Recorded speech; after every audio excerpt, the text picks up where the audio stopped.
మహాదేవ శ్రీ సాయి సద్గురునాథాయ గురు దత్తాత్రేయాయ షిరిడి క్షేత్ర.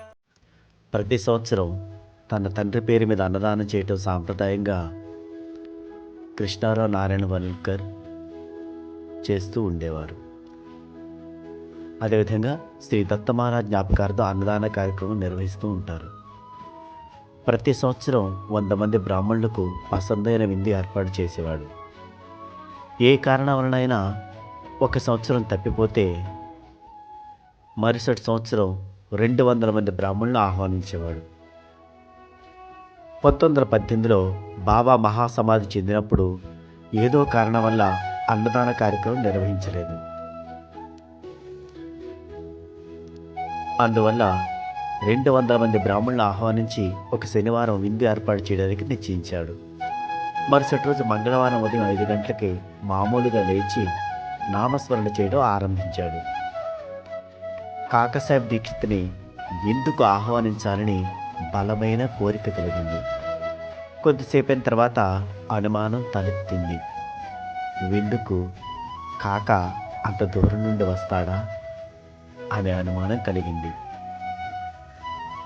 ఈ అనుమానం మధ్యాహ్నార్ధ వరకు కొనసాగింది. అప్పుడు బాబా, ఈ అనుమానాలన్నీ ఎందుకు, ఆందోళన పడకు, కాకాకు ఉత్తరం రాయి, నా ఆజ్ఞగా వస్తాడు. బ్రాహ్మణులతో పాటు అతడిని కూడా కూర్చోబెట్టు, మంచి విందువు, నేను కూడా వస్తానని తెలుసుకో అన్నట్లు విన్నాడు. వెంటనే కాకాకు ఉత్తరం రాసి ఆహ్వానించాడు. అతనికి బాబా చెప్పిన విషయాన్ని కూడా వ్రాశాడు. కాకా జవాబు కోసం ఎదురు చూస్తూ ఉన్నాడు. కాకాసాహెబ్ దీక్షిత్ నుండి ఏ సమాధానం రాలేదు.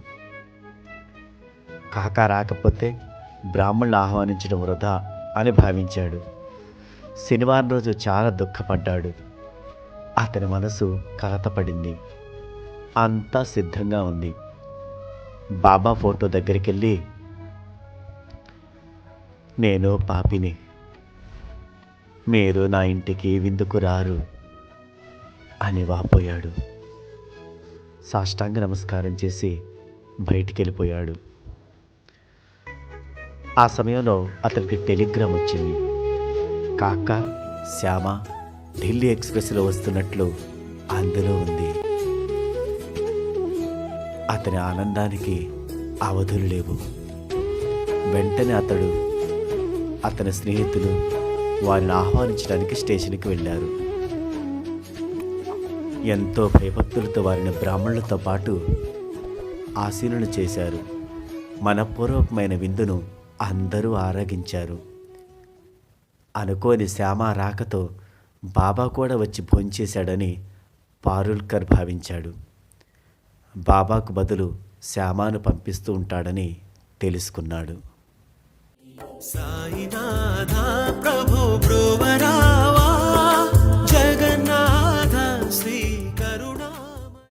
సాయిబాబా తనను నమ్ముకున్న వారి నమ్మకాన్ని ఎప్పుడూ నిలబెడుతూనే ఉంటారు.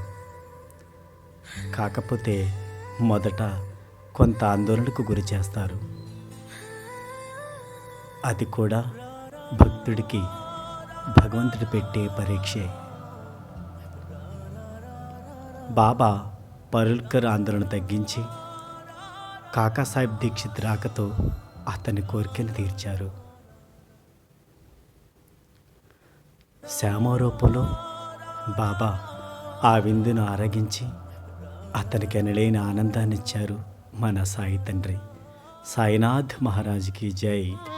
కష్టాలలో గాని, కన్నీళ్లలో గాని, ఆకలిలో గాని, ఆవేదనలో గాని